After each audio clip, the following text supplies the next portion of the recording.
बिस्मिल्लाहिर्रहमानिर्रहीम। Welcome back to my channel science of IT. और आज हम बात करेंगे एनसॉफ मैट्रिक्स की। ये भी एक अच्छा टूल है जो कि हम मार्केट की जो है वो स्ट्रेटेजिक प्लानिंग और इन सारी चीज़ों के लिए हम इस्तेमाल कर रहे होते हैं। अगर हम एनसॉफ मैट्रिक को देखें तो इसमें हम मार्केट के लिहाज से प्रोडक्ट को लॉन्च किस तरह से किया जाता है, इसकी हम जो है वो काफ़ी ज़्यादा डिटेल्स जो है वो इसमें देखते हैं, जिसमें करंट और प्रीवियस दोनों चीज़ों को हम कंसिडर करते हैं। इसके अंदर मार्केट पेनिट्रेशन, प्रोडक्ट डेवलपमेंट और डाइवर्सिफिकेशन, ये चार जो है वो इसके इम्पोर्टेंट सेक्शंस हैं।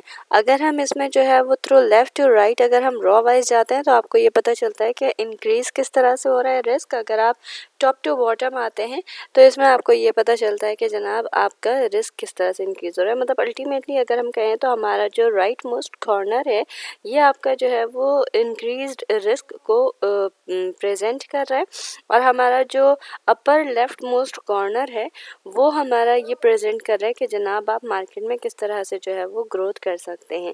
ठीक है, तो ये है हमारा जनाब एनसॉफ मैट्रिक्स। इसकी जो है वो हम सारी डिटेल्स को आज कवर करेंगे with a real time example of Nike. तो आज हम स्टार्ट करते हैं एनसॉफ मैट्रिक्स से। So let's get started with the basic description of Ansoff matrix.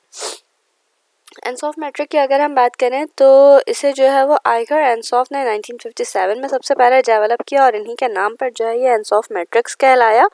Ansoff matrix में जो है वो हम मार्केट और प्रोडक्ट की जो है वो डिस्क्रिप्शन को कम्प्लीटली देख रहे होते हैं। इसमें जो है वो हम इसकी तमाम एक्सपेंशन ग्रिड्स को भी देखते हैं। इसके साथ इसकी स्ट्रेटजिक प्लानिंग के टूल्स इस्तेमाल किए जाते हैं ताकि हम डिटरमाइन कर सकें कि हमारे बिजनेस की ग्रोथ स्ट्रेटजीज़ क्या हैं। ठीक है, इसमें हमारे पास दो ही फैक्टर्स हैं, लेकिन हम दो फैक्टर्स को दो डिफरेंट एस्पेक्ट से जो है वो व्यू करते हैं। दो जो फैक्टर्स हैं इसमें, एक है प्रोडक्ट और दूसरा है मार्केट। सबसे पहले हम मार्केट के लिहाज से देखते हैं एनसॉफ मैट्रिक्स को। तो इसमें मार्केट में हमारे पास दो चीज़ें होती हैं, मार्केट की पेनिट्रेशन और मार्केट का प्रोडक्ट। मार्केट की पेनिट्रेशन की अगर हम बात करें तो मार्केट पेनिट्रेशन एक ऐसी स्ट्रेटजी है जिसमें आप इन्वॉल्व हो जाते हैं किसी भी प्रोडक्ट की सेलिंग में, और उसको जो है वो एग्जिस्टिंग मार्केट के अंदर जो है वो इंट्रोड्यूस करवाना होता है और मार्केट के अंदर जो है वो एक जगह बनानी होती है। तो ये चीज़ कहलाती है आपकी मार्केट पेनिट्रेशन। ठीक है, इसमें हम जो अपना टारगेट सेट करते हैं वो हम ये सेट करते हैं कि जनाब आप मैक्सिमम से मैक्सिमम मार्केट शेयर हासिल कर सकें और ज़्यादा से ज़्यादा एग्जिस्टिंग कस्टमर को जो है वो आप ग्रैब कर सकें। ये हमारा जो है वो मेजर टारगेट होता है मार्केट पेनिट्रेशन स्ट्रेटजीज़ का। ठीक है, तो अगर हम इसकी एग्जांपल्स की बात करें तो इसमें आप डिस्काउंट्स देते हैं, इसमें आप मार्केटिंग के एफर्ट्स को इंट्रोड्यूस करते हैं, ठीक है, इंक्रीज़ भी करते हैं, और साथ में आप लॉयल्टी के प्रोग्राम्स भी अपने कस्टमर को दिखा रहे होते हैं ताकि आप एग्जिस्टिंग कस्टमर्स जो हैं उसको आप ज़्यादा से ज़्यादा कैप्चर कर सकें। ठीक है, अब हम आते हैं अपने दूसरे सेक्शन की तरफ। दूसरा सेक्शन है हमारा market development. Market development actually वो स्ट्रेटजी है जिसमें हम किसी भी प्रोडक्ट की एग्जिस्टिंग जो स्टेट होती है वो हम देख रहे होते हैं किसी भी न्यू मार्केट के अंदर। ठीक है, तो इससे जो है वो हम क्या कर रहे होते हैं, इसका हमारा जो मेन फोकस है वो हम ये रखते हैं इसमें कि हम फाइंड आउट करते हैं कि हमारे कस्टमर के सेगमेंट्स कहाँ पर जो है वो सबसे ज़्यादा हमें मिलेंगे, और वहाँ पर जो है वो फिर हम उसको एक्सपेंड करते हैं। लाइक जियोग्राफिकली हम अपने मार्केट की पोजीशन इसमें चेंज कर रहे होते हैं। ठीक है, तो अगर हम इसकी एग्जांपल्स में देखें तो इसमें हमारे पास कुछ चीज़ें हैं, that is entering international market, targeting new demographic groups और identifying new distribution of channels. ठीक है, तो ये हमारे पास कुछ जो है वो इसके एग्जांपल्स हैं। तो इन सारे सिनेरियोज़ में जो है वो हम क्या कर रहे होते हैं, मार्केट डेवलपमेंट की स्ट्रेटजी को जो है वो अपनाते हैं और उससे जो है वो मार्केट की डेवलपमेंट करते हैं, अपने बिजनेस की ग्रोथ करते हैं।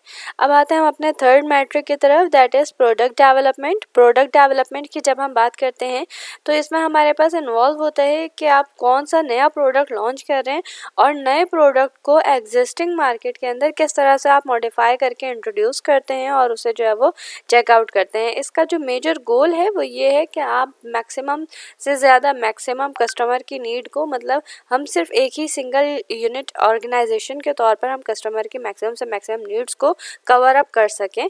तो ये हमारा इसमें मेन टारगेट होता है। इसकी कुछ एग्जांपल्स में आपके पास शामिल होता है कि जब आप कोई भी नया वर्जन या कोई भी आप न्यू प्रोडक्ट लॉन्च करते हैं एग्जिस्टिंग मार्केट में, और जहाँ पर आपकी एग्जिस्टिंग प्रोडक्ट्स भी मौजूद हों, ठीक है, या फिर आप किसी एलिमेंट में या किसी प्रोडक्ट में आप उसमें न्यू फीचर्स को जो है वो इंट्रोड्यूस करते हैं, तब भी जो है वो हमारे पास प्रोडक्ट डेवलपमेंट वाला जो है वो फीचर एप्लीकेबल होता है।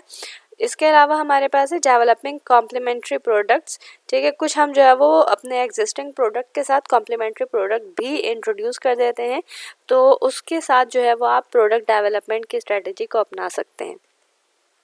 Last but not the least that is diversification. Diversification की अगर हम बात करें तो डाइवर्सिफिकेशन एक ऐसी स्ट्रेटजी है जो कि इन्वॉल्व करती है तमाम न्यू मार्केट्स को न्यू प्रोडक्ट्स के साथ, ठीक है। तो इसमें हमारे पास जो है वो दो कैटेगरी होती है। The first one is related diversification and the second one is unrelated diversification. अगर हम रिलेटेड डाइवर्सिफिकेशन की बात करें तो इसमें हम न्यू प्रोडक्ट को कुछ न्यू कनेक्शन के साथ एग्जिस्टिंग प्रोडक्ट को मिलाते हुए मार्केट में लॉन्च करते हैं। अनरिलेटेड डाइवर्सिफिकेशन की अगर हम बात करें तो बिल्कुल ही न्यू प्रोडक्ट बिल्कुल ही न्यू मार्केट में अगर आप लॉन्च करें तो वो होता है अनरिलेटेड डाइवर्सिफिकेशन के अंदर काउंट, ठीक है। अच्छा, फिर अगर हम इसके एग्जाम्पल को देखें तो इसके एग्जाम्पल में क्या है जनाब कि आप किस तरह से जो है वो एग्जिस्टिंग प्रोडक्ट के साथ जो है वो न्यू प्रोडक्ट भी इस्तेमाल कर रहे हैं। लाइक यहाँ पर जो है वो मैंने एग्जाम्पल में मेंशन किया है, तो ये चीज़ जो है वो इसकी एग्जाम्पल्स में कैलकुलेट कर सकते हैं हम या काउंट कर सकते हैं। तो अब हम देखते हैं कि जनाब आपने एनसॉफ मैट्रिक्स को एक्चुअली इस्तेमाल क्यों करना है और किस जगह पर एक्चुअली इसका इस्तेमाल है। एनसॉफ मैट्रिक्स जो है वो एक बहुत ही अच्छा बिजनेस टूल है जिससे हम जो है वो ग्रोथ स्ट्रेटजीज़ को देखते हैं। ये एक ऐसा फ्रेमवर्क है जो कि प्रोवाइड करता है आपको पोटेंशियल रिस्क, आपको बताता है उसके साथ जुड़े हुए एसोसिएटेड रिवॉर्ड्स और साथ में उसमें मौजूद ऑप्शंस कि आप उसमें क्या कर सकते हैं, ठीक है। स्पेशली अगर हम जनरली बात करें अपने एनसॉफ मैट्रिक्स की तो इसमें जो है वो हम उन चीज़ों को देखते हैं कि कौन सा न्यू प्रोडक्ट हम न्यू मार्केट में लॉन्च कर रहे हैं, या जब भी हम अपने बिजनेस की ग्रोथ या इंक्रीमेंट की बात करते हैं या उसको जियोग्राफिकली अगर हम इंक्रीज कर रहे होते हैं तो उस वक्त हमें एनसॉफ मैट्रिक्स एनालिसिस की ज़रूरत पड़ती है। तो अब हम करेंगे जनाब एक real example of Nike analysis of Nike's strategic direction by using Ansoff matrix. तो आज हम करेंगे स्ट्रेटेजिक डायरेक्शन देखेंगे नाइक की, और ये हम देखेंगे जनाब एनसॉफ मैट्रिक्स के अंडर में। तो एनसॉफ मैट्रिक्स में हमारे पास 4 चीज़ें हैं। तो यहाँ पर जो है वो हम नाइक की जो है वो स्ट्रेटेजिक डायरेक्शन को हम किस तरह से कवर करेंगे, हम यहाँ पर 4 चीज़ें इसकी डिस्कस करेंगे, साथ में एनसॉफ मैट्रिक्स की हम कुछ एक्सप्लेनेशन को भी रखेंगे। सो लेट्स गेट स्टार्टेड हियर। तो गाइस आप यहाँ पर देख सकते हैं कि मैंने अपना एनसॉफ मैट्रिक्स जो है वो कंप्लीट किया है। This is here the introduction, और ये हमारा जो है वो प्रोडक्ट डेवलपमेंट का सेक्शन है, ठीक है। फिर हमारे पास जो है वो मार्केट पेनिट्रेशन का सेक्शन है, और फिर जो है वो हमारे पास एक मार्केट डेवलपमेंट है, और फिर लास्टली डाइवर्सिफिकेशन है। तो अगर मैं अपने इसकी बात करूं तो इसमें जो है वो मैंने जो चीज़ें कवर की हैं वो बिल्कुल ही जनरल वे में कवर की है, लेकिन एनसॉफ मैट्रिक्स जो है वो एक्चुअली जनरल वे में कवर नहीं किया जाता है। ये स्पेसिफिक मार्केट की ग्रोथ के लिहाज से कवर किया जाता है, जो कि हमारे पास स्पेसिफिक मार्केट ग्रोथ या मार्केटिंग स्ट्रेटेजी या क्या फ्यूचर में लॉन्च होना है ये वाली चीज़ हमें नहीं पता, तो हमने इसकी एक जनरल डिस्क्रिप्शन यहाँ पर जो है वो एनसॉफ मैट्रिक्स के तहत जो है वो कवर किया है। और लेकिन यूजुअली जो है वो एनसॉफ मैट्रिक्स स्पेसिफिक पर्पस के लिए ही इस्तेमाल किया जा रहा होता है। So that's all for today's lecture. मज़ीद इस तरह के एनालिसिस टूल्स सीखने के लिए और रिसर्च एनालिस्ट बनने के लिए अगर आपको हेल्प चाहिए हो तो आप मेरे चैनल को विज़िट करें। इसमें आपको बहुत सारी जो है वो इस तरह की वीडियोस और एनालिसिस टेक्निक्स मिलेंगी, और उसके साथ उसके रियल टाइम एग्जाम्पल्स भी मिलेंगे।